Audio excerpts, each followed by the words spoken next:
Hello viewers, welcome to another video. In this video we will discuss NUMS 2023 MCQs of chemistry portion with their keys and the explanation. तो आज की video में 2023 chemistry portion को discuss करेंगे। लिहाजा हमारी पिछली वीडियोस में हमने 2023 के बायोलॉजी पोर्शन को डिस्कस कर लिया है। तो अगर अभी तक आपने वीडियो नहीं देखी तो जाकर आप वॉच कर सकते हैं। सो स्टार्ट करते हैं आज के अपने फर्स्ट एमसीक्यू से। फर्स्ट एमसीक्यू क्या बोल रहा है? Vapour pressure is independent of which factor. जो वेपर प्रेशर होता है वो किस चीज़ पर इंडिपेंडेंट होता है? अच्छा, मोस्ट प्रोबेबली जो वो डिपेंड करता है ना, वो करता है टेम्परेचर पर। उसके बाद टेम्परेचर के बाद इंटरमोलिकुलर फोर्सेस पे भी डिपेंड करता है, डेंसिटी पर भी वो डिपेंड करता है, वो surface area of the liquid पर डिपेंड नहीं करता। सो वेपर प्रेशर किस चीज़ पे इंडिपेंडेंट होता है? सरफेस एरिया पर इंडिपेंडेंट होता है। ठीक है, हो गया। डी ऑप्शन हमारा करेक्ट है। उसके बाद the boiling point of the ether is less as compare to alcohols and phenols due to, मतलब जो बॉइलिंग पॉइंट होती है हमारे पास ईथर की, वो कम होती है। किससे कम होती है? अल्कोहल से और फिनोल से। किस वजह से कम होती है? वो इसलिए क्योंकि उनके पास इंटरमोलिकुलर फोर्सेस कम होते हैं। इंटरमोलिकुलर कम होने की वजह से उनकी बॉइलिंग पॉइंट जो होती है वो कम होती है ईथर्स की। So B is correct option. उसके बाद when two ice cubes are pressed over each other they unite to form one cube due. अच्छा, जब दो क्यूब्स को हम जोड़ेंगे, मतलब एक चीज़ से मुनासबत करेंगे उनकी, तो क्या होगा कि वो एक क्यूब तो बन जाएगा, लेकिन किस वजह से बन जाएगा? वो इसलिए क्योंकि उनके पास हाइड्रोजन बॉन्डिंग प्रेजेंट होती है। तो इसलिए हमारा डी ऑप्शन यहाँ पे करेक्ट हो गया। उसके बाद हमारा नेक्स्ट क्वेश्चन आ गया, which statement correctly describe the structure of sodium chloride crystal. वो क्या होता है सोडियम क्लोराइड क्रिस्टल? देखिए, जो मोस्ट एक्यूरेट आंसर बनेगा ना, वो ऑप्शन ए बनेगा। हर सोडियम के पास ना 6 क्लोराइड आयंस होते हैं और हर क्लोराइड आयन 6 सोडियम आयंस को सराउंड करता है। तो इसका जो करेक्ट ऑप्शन बनेगा हमारे पास, वो ऑप्शन नंबर ए बनेगा। तो ये हमारे पास करेक्ट ऑप्शन हो गया 114 क्वेश्चन का। ठीक है जी। उसके बाद हम चलेंगे अपने नेक्स्ट क्वेश्चन की जानिब। ये एक बार डिस्प्ले हो जाए स्क्रीन पर, ठीक है। उसके बाद greater lattice energy is shown by. Greater lattice energy किस मोलिक्यूल की ज़्यादा होती है? यहाँ पे जो हमारे पास गिवन है वो है sodium chloride, sodium bromide, sodium iodide, sodium fluoride. किसके पास ज़्यादा greater amount of lattice energy होती है? वो होती है सोडियम फ्लोराइड के पास। So D is correct option. उसके बाद thermal conductivity of metals is due to. देखिए, थर्मल कंडक्टिविटी कभी भी यहाँ पे पूछ सकता था कंडक्टिविटी। तो कंडक्टिविटी होती है हमारे पास फ्रीली मूविंग इलेक्ट्रॉन की वजह से। जब इलेक्ट्रॉन फ्री मूव होते हैं किसी भी सराउंडिंग में, तो हमारे पास थर्मल कंडक्टिविटी प्रेजेंट होती है। वो हमारे पास फ्री मूविंग इलेक्ट्रॉन्स की वजह से होती है। सो बी इज करेक्ट ऑप्शन। चलते हैं नेक्स्ट एमसीक्यूज के जाने पर। तो यहाँ पे आ गया हमारे पास next MCQ, the higher pressure of 200 atmospheric pressure in Haber's process is use for. Haber process में क्यों हम 200 एटमिक फेरिक प्रेशर यूज़ करते हैं? इसलिए क्योंकि उसमें हमारी बेटर यील्ड होती है। मतलब कोई सा भी हम रिएक्शन करवाएंगे उसमें ये टेम्परेचर यूज़ करेंगे हाइबर बोश प्रोसेस में, तो हमारे पास बेटर यील्ड आ जाएगी। सो ए इज करेक्ट ऑप्शन। उसके बाद by which of the following factors equilibrium state is attend earlier. अच्छा, मतलब अगर जे हम अच्छा सा टेम्परेचर लगाएं तो भी हमारी इक्विलिब्रियम स्टेट अचीव हो सकती है। लेकिन यहाँ पे जो मोस्ट प्रोबेबल आंसर बनेगा ना, एक्यूरेट जो आंसर बनेगा ना, वो कैटलिस्ट होगा। कैटलिस्ट की मुनासबत से हम इक्विलिब्रियम स्टेट को अचीव कर सकते हैं जल्द ब जल्द। ठीक है, अगर जे इक्विलिब्रियम हमारे पास नहीं होगा तो हमारा कैटलिस्ट सही परफॉर्मेंस नहीं दिखाएगा। देन हमारे पास आंसर आ गया D. When temperature of reacting gases is rise by 10 Kelvin, the reaction rate will be increased.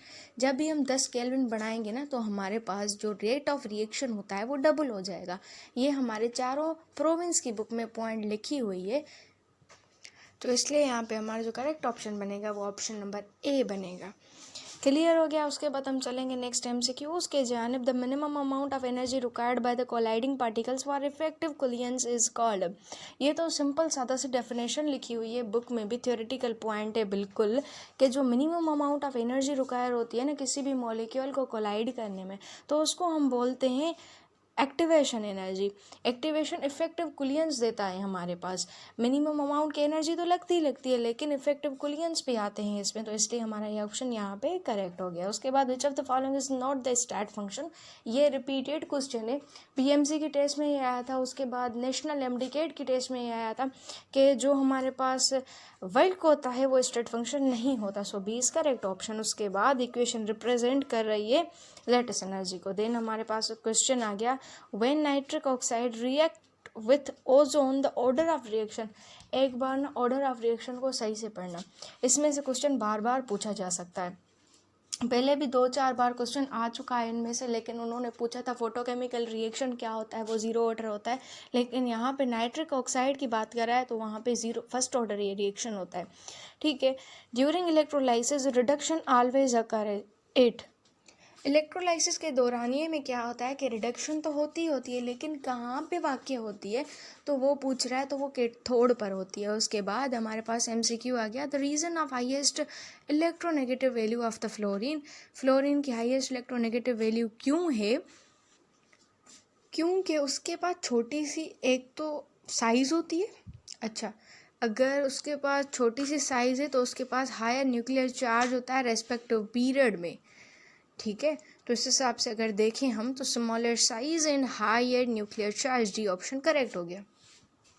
Next MCQ आ गया हमारे पास, valence shell electron pair repulsion theory explain. जो valence shell electron repulsion theory होती है ना, वो एक्सप्लेन करती है शेप्स को, किसी भी मॉलिक्यूल के शेप्स को एक्सप्लेन करती है। कौन सी theory? Valence electron pair theory.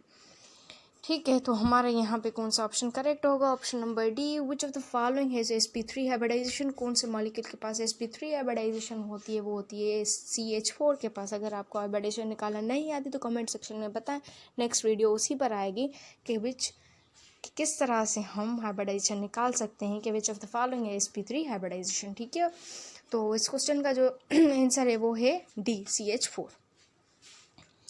उसके बाद हम चलेंगे नेक्स्ट ऑप्शन क्वेश्चन की जानब, the factor which is not affecting the bond length is, कि वो कौन सा फैक्टर है जो बॉन्ड लेंथ पर अफेक्ट नहीं करता?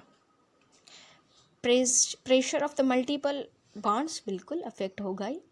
नेचर ऑफ हाइब्रिडाइजेशन प्रेजेंट, बिल्कुल नेचर भी उसकी डिपेंड करती है। Difference of the electronegativity between the two atom bonded, बिल्कुल सही बात है, बॉन्ड लेंथ पर ये चीज़ें डिपेंड करती है। अच्छा, कौन सी चीज़ डिपेंड नहीं करती? वो होती है ionization energy of two bonded atoms, वो डिपेंड नहीं करती। तो इस हिसाब से जो हमारे पास बॉन्ड लेंथ है नहीं डिपेंडेंस है उसकी, वो आयोनाइजेशन एनर्जी पर डिपेंडेंस नहीं है। Pressure, nature, difference in electronegativity, ये तीनों बातों पर डिपेंड करती है। विच of the following substance is malleable and ductile. कौन सा सब्सटेंस मेलिएबल भी है और डक्टाइल भी है? तो वो है हमारे पास एल्यूमिनियम। एल्यूमिनियम मेलिएबल भी होता है और डक्टाइल भी होता है, तो इसलिए हमारा जो करेक्ट ऑप्शन बनेगा वो बनेगा ऑप्शन नंबर डी। ठीक है, ये भी क्वेश्चन सॉल्व हो। नेक्स्ट एमसीक्यू आ गया हमारे पास, coordination number of sodium is, यहाँ कोऑर्डिनेशन नंबर ऑफ Na+। तो उसका कोऑर्डिनेशन क्या होता है? ये थ्योरेटिकल सा क्वेश्चन है, सिलेबस में ऐसे जो इंक्लूडेड नहीं थे कोऑर्डिनेशन नंबर, लेकिन फिर भी दिए गए हैं। तो कोऑर्डिनेशन जो होता है वो 8 होता है।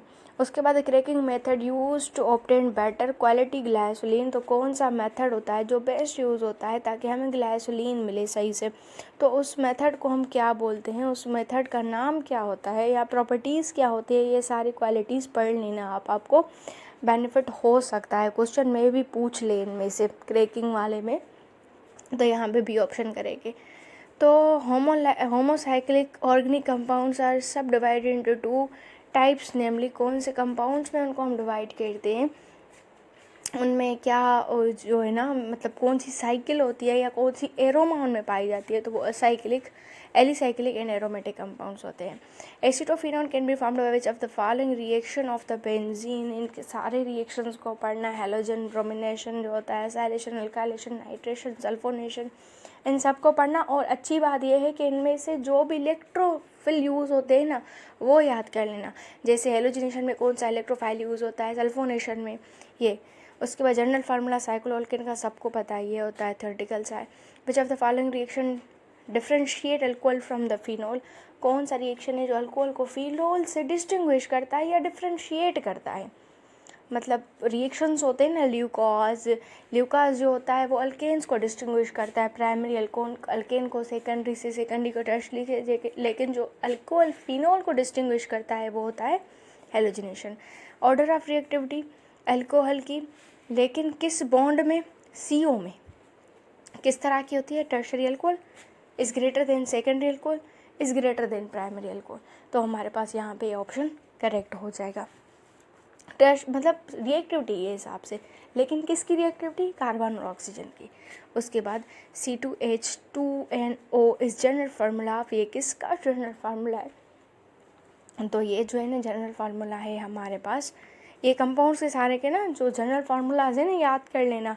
साइक्लोअल्केन्स के देखो पूछ लिया है इन्होंने, फिर से एक और का पूछ रहे हैं, कीटोन्स का पूछ सकता है, कार्बोलिक एसिड या इसको हम फिनोल भी बोलते हैं, इसका भी पूछ सकता है, कार्बोक्सिलिक एसिड का अलग से पूछता है। तो इन सारों को ना याद कर लेंगे, ये तो कीटोन का है। उसके बाद catalytic reduction of aldehyde and ketone forms, क्या मिलता है हमें रिएक्शन से। इन रिएक्शन के जब भी हम रिडक्शन करवाते हैं एल्डिहाइड की या कीटोन्स की, तो उनमें से फॉर्म होता है हमारे पास अल्केन। तो इसका जो करेक्ट ऑप्शन बनेगा आपके पास वो बनेगा ऑप्शन नंबर C, ठीक है। सॉरी ए बनेगा, सॉरी बाय मिस्टेक। उसके बाद ए बनेगा, अल्कोहल बनेगा। उसके बाद which of the following reaction react with carboxylic to form ester, कौन सा रिएक्शन है जो रिएक्ट करता है कार्बोक्सिलिक एसिड के साथ ताकि हमें ईस्टर मिल जाए। क्या मिल जाए, कंपाउंड ईस्टर मिल जाए। देखो थोड़ा सा इन्होंने ना शफलिंग करके क्वेश्चन दिया है, पूछ तो वही रहा है लेकिन शफलिंग करके। तो जब अल्कोहल रिएक्ट करता है कार्बोक्सिलिक एसिड के साथ तो उसका रिएक्शन होता है अल्कोहल का। So D is correct option. Hydrolysis of nitriles produce, hydrolysis जब भी कराएंगे हम नाइट्राइल से तो क्या प्रोड्यूस होता है हमारे पास, तो रिएक्शन पूछ रहा है, रिएक्शन है ये भी। तो हाइड्रोलाइसिस ऑफ नाइट्राइल्स प्रोड्यूस करते हैं हमारे पास एक कंपाउंड है जिसका नाम है कार्बोक्सिलिक एसिड। उसके बाद what is the mass of sulphur in 24.5 gram of H2SO4। H2SO4 मतलब सल्फ्यूरिक एसिड, कितना मास बनेगा सल्फ़र का। तो इसका जो करेक्ट ऑप्शन है वो है 8, लेकिन 8 अप्रोक्स वैल्यू आएगी, करेक्ट मतलब 8 बिल्कुल नहीं आएगी वैल्यू। तो मास सल्फ़र का होता है 32 और मॉलिक्यूलर मास होता है सल्फ्यूरिक एसिड का 98। Calculate the number of moles of sulphuric acid in 24.5 grams. 24 को डिवाइड करें 98 के साथ तो 0.4 आ जाएगा। सिर्फ एक सल्फ़र का पूछ रहा है तो 0.24 को मल्टीप्लाई करें 32 के साथ तो 7.9 या 7.8 आपके पास आंसर आ जाएगा। अगर अप्रोक्स वैल्यू कंडक्ट करेंगे तो आपके पास 8 वैल्यू अप्रोक्स आ जाएगी, ठीक है। तो इसका करेक्ट ऑप्शन आपके पास 8 हो जाएगा। आई होप सो ये भी। नेक्स्ट MCQ आ गया हमारे पास फ्रॉम द इक्वेशन। ये जो इक्वेशन दी गई, how many moles of NH3 are produce from 2.5 moles of N2। देखिए अगर जी हम देखें कि अगर एक N2 का मॉलिक्यूल 2 अमोनिया दे रहा है तो 2.5 मोल्स ऑफ N2 हमें देगा 5 मोल्स। कैसे, 2.5 हैं नाइट्रोजन के मॉलिक्यूल्स, तो उनको मल्टीप्लाई कर दिया अमोनिया से।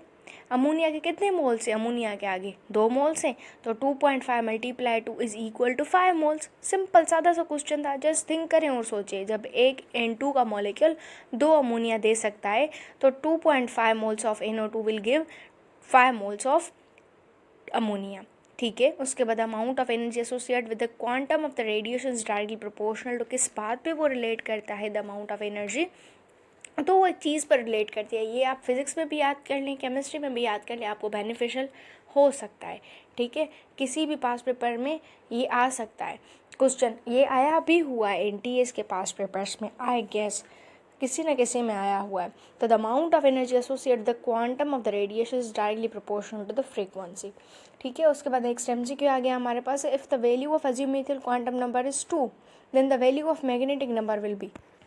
तो वैल्यू कितनी होती है, +2 +1 0 -1 -2, तो ये 5 वैल्यूज़ हुई ना आपके पास, तो इसलिए मैग्नेटिक क्वांटम नंबर हमें 5 वैल्यूज़ देगा।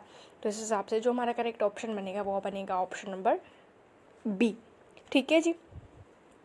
तो ये हो गया हमारे पास। उसके बाद हम चलेंगे अपनी नेक्स्ट स्लाइड के जानिब। तो total number of directions of F orbitals in spaces, कितनी डायरेक्शंस होती है उसकी, 7 डायरेक्शंस होती है। 7 डायरेक्शन में 7 डायरेक्शन में वो मूव कर सकता है। तो इसलिए हमारा जो करेक्ट ऑप्शन बनेगा यहाँ पे वो बनेगा ऑप्शन नंबर सी। ठीक है जी, क्लियर हो गया। उसके बाद हम चलेंगे नेक्स्ट क्वेश्चन के जानिब। यहाँ पे आपके पास आ गया next MCQ, which of the following quantum is not obtained from Schrodinger equation. कौन सा हमारे पास श्रोडिंगर वेव से नहीं आता, तो वो होता है स्पिन क्वांटम नंबर। लिहाजा प्रिंसिपल, एजीमुथियल, मैग्नेटिक क्वांटम नंबर हमें मिल जाता है, लेकिन हमें spin quantum number Schrodinger wave से नहीं मिलता। इसका डिटेल है बुक में गिवन, आप चाहें तो वॉच कर सकते हैं वो भी। ठीक है, तो इस हिसाब से जो हमारा करेक्ट ऑप्शन बनेगा वो बनेगा ऑप्शन नंबर बी। हम चलते हैं नेक्स्ट क्वेश्चन की जानिब। The electronic configuration for degenerative orbitals. देखें, सारे जो ऑर्बिटल्स हैं, सिस्टम हैं, प्रिंसिपल्स हैं या क्वांटम नंबर से, सारों को सही से पढ़ना है। इसमें से क्वेश्चन आ सकते हैं, पास्ट में बहुत सारे क्वेश्चन हैं इसमें से, JSME की टेस्ट में या UHS की टेस्ट में। तो यहाँ पे हमारा सी ऑप्शन करेक्ट है। The idea that molecules in gas are constant movement is called. ये तो क्वेश्चन आता ही आता है, तकरीबन हर पास पे प्रेजेंट है। तो काइनेटिक थ्योरी ऑफ गैसेस अगर किसी ने पास किए होंगे ना, तो नम्स का टेस्ट उसका आसानी से क्लियर हो गया होगा।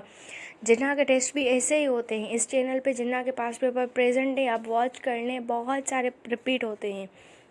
उसके बाद ऐसा unit for the pressure is, ऐसा यूनिट क्या होता है, प्रेशर का बार ऐसा यूनिट होता है। ये भी कॉमन सा क्वेश्चन है, आप पास पेपर चेक करेंगे तो ये भी आया हुआ है, पास्कल सॉरी। उसके बाद if both temperature and volume of gas are double the pressure will be. तो प्रेशर क्या होगा, प्रेशर रिमेन्स अनचेंज रहेगा। ठीक है, जब हम टेम्परेचर एंड वॉल्यूम को डबल करेंगे, तो इस हिसाब से जो हमारा करेक्ट ऑप्शन बनेगा वो ऑप्शन नंबर सी बनेगा। ओके हो गया, तो ये था सी हमारा करेक्ट ऑप्शन, डिस्प्ले हो जाए। क्लियर।